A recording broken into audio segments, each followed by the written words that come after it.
My name is Curtis Hunt. In this video, I'll be discussing the security of electronic voting.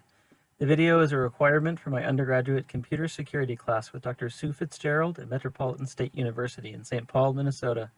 This video is solely for educational purposes, and I cannot be held liable for any damages that result from viewing it. I thought a good way to begin discussing the security of electric voting would be to provide an overview of its history. In 1962, Orange County, California used optical mark-sense scanners to improve the efficiency of voting. For anyone in my generation, that was basically voting via Scantron. The ballot's filled out by hand by the voter, but it's tabulated electronically by a machine to count the votes at any particular location. Here's an example of an early optical mark-sense scanner, the 150 central count scanner manufactured by Election Systems and Software.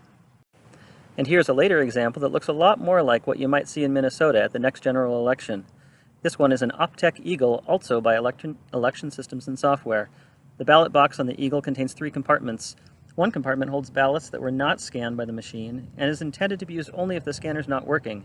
After the polls are closed, any ballots deposited in this compartment are typically fed through a working scanner by the precinct election workers, or they're subject to a hand count. If the scanner is working, ballots are diverted into one of the 2 remaining compartments inside the ballot box. One compartment is for ballots that do not require human inspection. The other is for ballots that must be hand inspected, like those containing write-in votes. While tabulating votes via optical mark-sense scanners does have an electric component, it's not exactly the type of electronic voting I had in mind. It's certainly possible that the counting machines could be tampered with, but the paper ballots are the source of record and can be manually counted to validate the number of votes. As of 2018, Minnesota still uses paper ballot with optical mark-sense scanners. At the other end of the spectrum is voting over the internet, or iVoting. No states currently allow voting over the internet for several different reasons. Especially since we do not have a national ID card, it's very hard to track that each person only votes once, or that people vote in the correct race. That is, if I spend half my time in Minnesota and half in Florida, could I vote in both places if I voted online? It also opens the door to selling and coercion. Jason Kitcat once spent years developing a free online voting system and is also a politician on his city council. His view of iVoting is that it cannot be delivered securely and reliably with current technology. There's a fundamental conflict between verification and keeping votes anonymous. For these reasons and others, only the country of Estonia uses internet voting in national elections. The middle ground is direct recording electronic voting machines, or DREs. These systems may have buttons or touch screens that electronically record and tally each vote. Some systems print out a paper ballot to a secure location, but others do not. This is the area I'm most interested in today, as it's in common use in the United States, and according to our top security agencies, it's not terribly difficult to hack. Here's an example of a typical direct recording electronic voting machine. This is an Electrovote 2000 by Findlar. If you live in a state that uses DRE voting, you might be using a system similar to this one. Here is a map of the United States showing methods of voting. Currently, 29 states use some kind of DRE voting.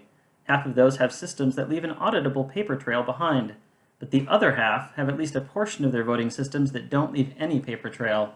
That's the scariest scenario. If there's a question of the authenticity of the voting record, then there's no recount possible. The only numbers you have are the totals the computer provides. The states that still use paper ballots, either in person or through the mail, are the lightest beige in color. The ones with stripes are those states where you mail in your votes. Now we get to the nuts and bolts of why direct recording electronic voting is not secure. It starts with the systems themselves. In 2011, in Pennsylvania, some voters reported that the system was flipping their votes. They would touch the screen for one candidate, but the other candidate was selected. Because of this, computer science professors from Carnegie Mellon University were brought in to examine its voting systems. They determined that the problem was likely caused by a simple calibration error. But errors like this are especially troubling in counties like Venango, Pennsylvania, where touchscreen voting machines are used that have no backup paper trail. Once a voter casts a ballot, if the machine misrecords their vote, there's little chance the mistake will be detected. The system itself electronic, it's also connected to the wider internet. When the election management computer at the county's office was investigated, remote access software was found installed on it. This is the type of program that system administrators can use to access and control computers remotely over the internet. or in this case, to access and update voting machines. Election systems are supposed to be disconnected from the internet and other machines while in use, but when the system's connected, anyone with remote access to the system could use the software to take control of the machine. Logs from the election management computer show the software was installed 2 years earlier and used multiple times. The most concerning time was for 80 minutes on November 1st, 2010, the night before a federal election. It turns out that in this case, the software was being used by an authorized county contractor working from home. But the fact that this contractor was connecting remotely meant anyone who might gain control of that home computer could use it to access and gain control of the county's election system. Part of the problem is these systems were not originally designed with robust security. They're old enough to predate the idea of an interconnected network of data. The systems aren't supposed to be connected while in use, but even being connected when not in use puts them at risk. Computers can be fed malicious code that then resides in the system until an opportune time, even when the system is no longer connected to the internet. And because of the way these systems are set up, internet connections and remote access are often a standard part of the package. They often have default passwords which are never changed and are then administered remotely. All these factors play into the possibility of a foreign agent hacking the system. The good news is we have not yet found any evidence of significant voter fraud, even on electronic voting systems. At most, only 0.0025%, or 1 out of 40,000 votes, is fraudulent, and the numbers are likely significantly lower. But the bad news is there are now motivated, powerful agents in play trying to influence elections in the U.S. We know that Russia worked to interfere in the 2016 presidential election. Russian military intelligence service hacked the servers of the Democratic National Committee and the personal Google email account of John Podesta, who was the campaign chairman for Hillary Clinton. And the heads of the U.S. intelligence agencies are now unanimous that Russia is targeting 2018 elections. If they have the means to hack Google and the DNC servers, they certainly could attempt to hack the voting machines directly. And we've seen in the past that it takes very few votes to sway an election. In 2004, the Association for Computing Machinery published a study showing the outcome of the 2000 U.S. presidential election between Al Gore and George W. Bush could be changed by manipulating only 2 votes in each precinct. There's yet another layer of concern around voting machines being connected to the internet. Even if the systems are not connected during actual voting, many of them are connected afterward to transmit the voting tallies to a central office. This is often done through a modem embedded in the system and sometimes is transmitted wirelessly via the cellular network.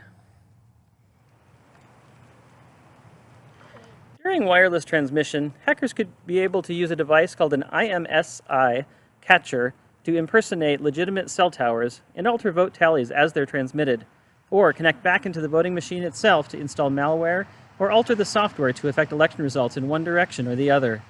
The Election Assistance Commission has said modems aren't a problem. The technical expertise required to intercept and alter a telephone communication without detection is extremely complex. Therefore, it's unlikely that anyone will be able to intercept and alter these results without detection. Yeah, right.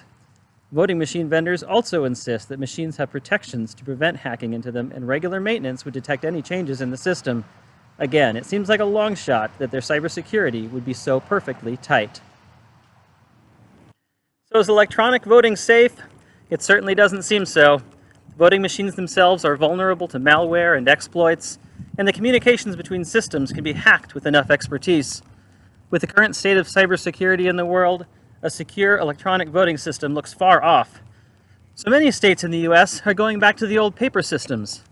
With the credibility of our democratic system at stake, that seems like a wise precaution. And yet I'm sure new electronic systems will continue to be developed and tested. Our society from the U.S. to the world is becoming increasingly connected, and we're increasingly willing to trade the security for convenience. Traveling by car today is not safe, and yet most of us get in one multiple times a day. At this point, I'm happier with the paper system, but by the time my kids vote, I'll bet it will be entirely online.